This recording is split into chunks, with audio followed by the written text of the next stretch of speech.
आज जागतिक anti narcotics day आहे आणि त्यानिमित्ताने नवी मुंबई पोलीस आयुक्तालयातील 26 गुन्ह्यांमध्ये साधारणतः 57 कोटी रुपयाचे वेगवेगळे अंमली पदार्थ आपण या ठिकाणी नाश करतो आहे। या अगोदरही शेकडो कोटी नार्कोटिक्स आपण नाश केलेला आहे। आपली ह्या नार्कोटिक्समध्ये मुख्यत्वे हेरोईन, गांजा, MD, कोकेन असे अनेक प्रकारचे नार्कोटिक्स आहेत।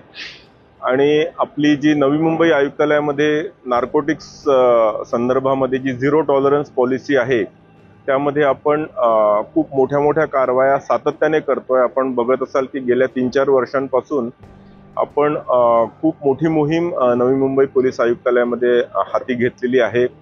आता आपण नुकतेच काही महिन्यांपूर्वी प्रत्येक पोलीस स्टेशन अंतर्गत अँटी नार्कोटिक्स स्क्वॉड सुद्धा आपण सुरू केलेले आहेत आणि प्रत्येक पोलीस स्टेशन स्तरावर जे आफ्रिकन नॅशनल्स नार्कोटिक्समध्ये उतरत आहेत किंवा जे लोकल्स सुद्धा आहेत इन्क्लुडिंग पंजाबी गँग आणि ह्या सर्वांना आपण मुळापासून घाला घातलेला आहे आणि त्याच्यामध्येच मोठ्या प्रमाणावर आपण ह्या ठिकाणी कारवाई केलेली आहे।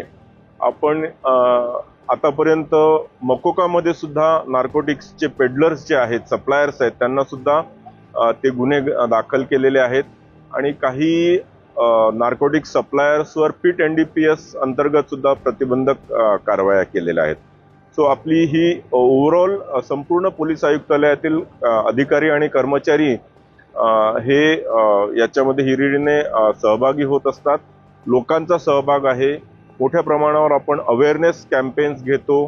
आता मुख्यमंत्री महोदयांच्या सांगण्याप्रमाणे डिॲडिक्शन सेंटर्स आपण कॉर्पोरेशनच्या मदतीने त्याच्यामध्ये पण आपण पार्टिसिपेट करणार आहोत आणि जे ड्रग्सच्या आहारी गेलेले आहेत त्यांना सुद्धा आपण नशामुक्त करण्याचा आपण प्रयत्न करणार आहोत।